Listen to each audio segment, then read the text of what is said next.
Name is Saim Abdullah and you are watching tech buddy. So guys, आज की video के अंदर मैं बात करने जा रहा हूँ ओप्पो की तरफ से एक नए स्मार्टफोन एफ सीरीज़ के नए सक्सेसर के बारे में।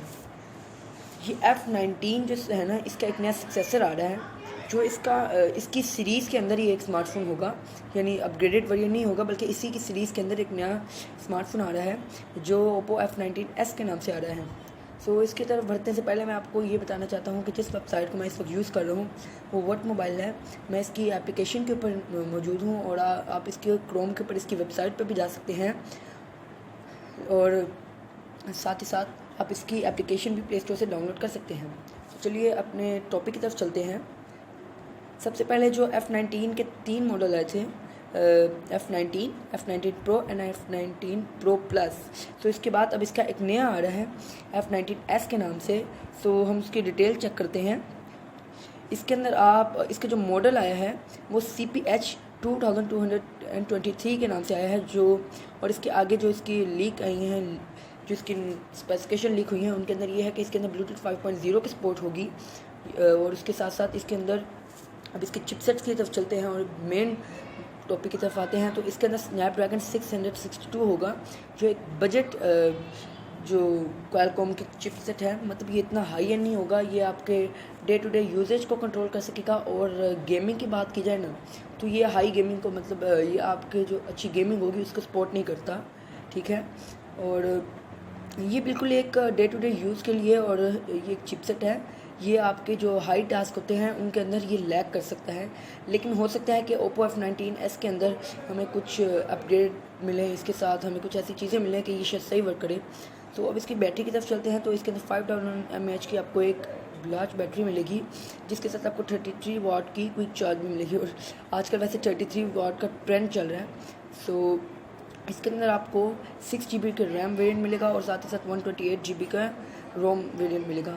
अब मुझे ये कंफर्म नहीं है कि इसके साथ और भी इसके रैम वेरिएंट आते हैं या नहीं। सो वो आएगा तो फिर पता चल सकता है, और या इसकी कोई नई न्यूज़ आती है तो उसके बारे में भी मैं आपको एक डिटेल लूँगा। तो इसके अंदर ColorOS 11.1 यानी इसका सबसे शायद हाईएस्ट इसका जो वेरिएंट चल रहा है, शायद इसके बाद भी हैं, लेकिन ये काफ़ी ज़्यादा ट्रेंड के अंदर आ रहा है। Oppo Reno 5, Oppo Reno 6, Oppo का F19s के अंदर भी आ रहा है और शायद ओप्पो F19 में भी यही आया है। और जो एंड्रॉयड 11 के ऊपर बेस्ड होगा, ये ओप्पो का अपना ये है, ColorOS अपना OS है। तो आगे चलते हैं। तो इसके अंदर इसके वेट की बात की जाए ना तो ये 7.95 mm का इसकी थिकनेस होगी, ठीक है। और वेट की मैं बात कर रहा था तो 175 ग्राम की इसके वेट होगा। सो थोड़ा सा स्लिम भी होगा ये थोड़ा बहुत, और साथ ही साथ थोड़ा लाइट वेट होगा, मतलब ज़्यादा नहीं लेकिन थोड़ा बहुत ये लाइट वेट होगा। उसके साथ आपको इसके अंदर 6.43 इंचज़ की OLED पैनल मिलेगा जो 1080p के रेजोल्यूशन देगा, यानी फुल HD प्लस के होगा, 1080p बाय 2400 पिक्सल्स की। और पिक्सल पर इंच डेंसिटी का तो मुझे नहीं पता। उसके साथ साथ आपको एक जो होल पंच का कटआउट मिलेगा, उसके अंदर आपको 16 मेगापिक्सल का फ्रंट कैमरा मिलेगा। और साथ साथ जो इसके बैक के ऊपर ट्रिपल कैमरा सेटअप है उसके अंदर आपको जो 48 मेगापिक्सल का वाइड लेंस मिलेगा जो इसका मेन कैमरा होगा। उसके साथ 2 मेगापिक्सल का एक तो होगा पोर्ट्रेट का, ठीक है, और उसके साथ मैक्रो सेंसर भी आपको मिलेगा। और अब इसकी प्राइस की तरफ आते हैं, यानी मेन बात की तरफ।